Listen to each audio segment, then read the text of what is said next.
Nice pigeons.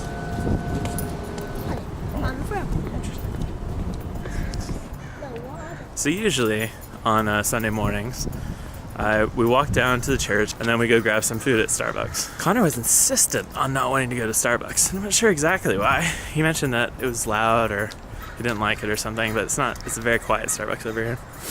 Anyway, I left him, which feels a little weird.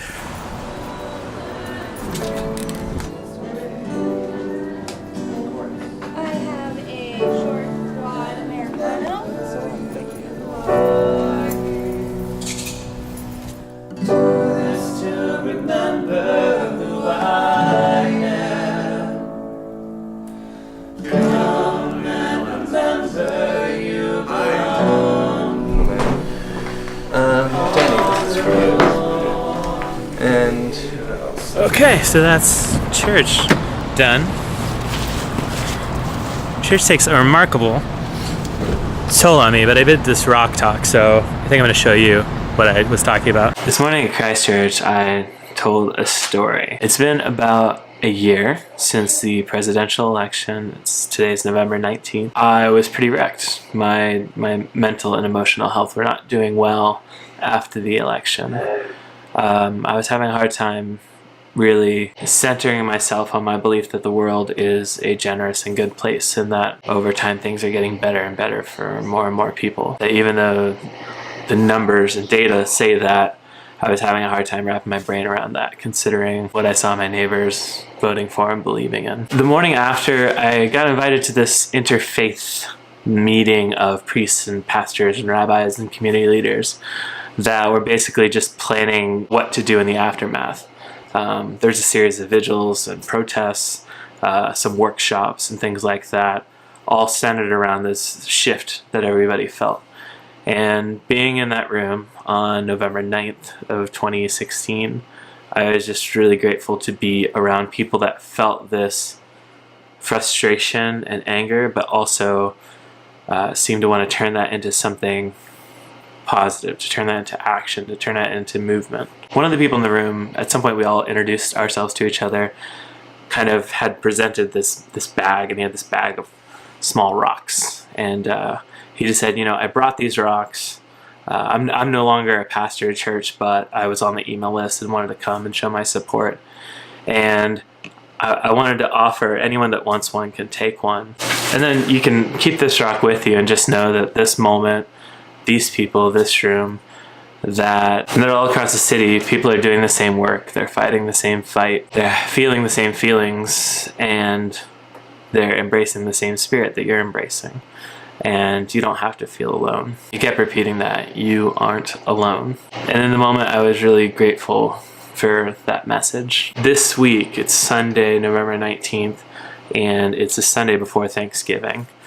And I think about this a lot when I think about holidays. I think about this a lot when it comes to Mother's Day. And since my mom has passed away, I'm just more and more impacted by the fact that not everybody has the same holiday experiences. So many of us live in different families. A lot of people are going into the holiday season with families that are supportive and loving and generous. They're headed toward, houses full of people and meals and laughter and real honest joy. And a lot of my friends are kind of looking forward to a time where they're going to be sitting in rooms with people they don't want to talk to, having arguments over the dinner table followed by long awkward silences, and feeling like they really lost something. And they compare their lives and their families' lives now with when they were children or when they were younger. And some of my friends, there's no going back home. There's no place for them. Either because there never was a home to go back to, or because of deaths in their family, or sometimes because of broken relationships and closed off people that are no longer willing to be a part of their lives. I think a lot of us are kind of some mixture of all of those things, right? A lot of us have some of that loving, generous family, and some family that you're in more conflict with. And, there's death all over the place. Death is a part of life. So a lot of us have loved ones that we miss and are gone now. And so today at church, I brought some rocks. There are more of them. This is just mine. And I just kind of offered them to everyone in the same way that I had this rock from November 9th for about 375 days in my pocket of my jeans. I told them that they could have these rocks, so there's nothing like special or magical or anything like that about them, but they could take them with them and hold them and know that they've got family and they've got a place to be, that no matter what table they're at, that they have a seat at God's table. No matter what kind of situation they find themselves in during the holidays, they'll be able to connect with other people that are doing the same work, fighting the same fight, feeling the same feelings, and embracing the same spirit. And it's just like this small, tangible reminder that you're not alone, because you aren't.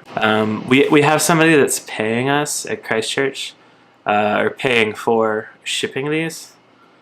So if you're watching this and you'd like one, and you don't live in Portland, just email me, hello@joshuablunt.com. I'll put it in the description.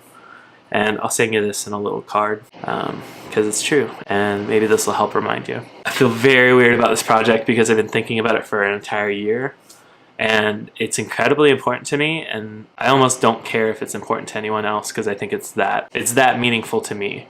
I'm totally okay to just kind of keep talking about it and keep reminding people about it and keep offering it to people, because it's been such a centering thing in my life. Having this little dumb token in my pocket, reminding myself that my pain and anger and frustration isn't in isolation, it's part of a community, and that I've got people that are with me and for me, and I don't need to feel like I'm alone in any of the situations that I go through. It's important. So yeah, email me if you want to rock.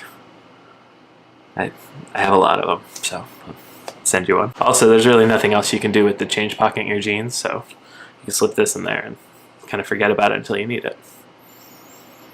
That was Sunday.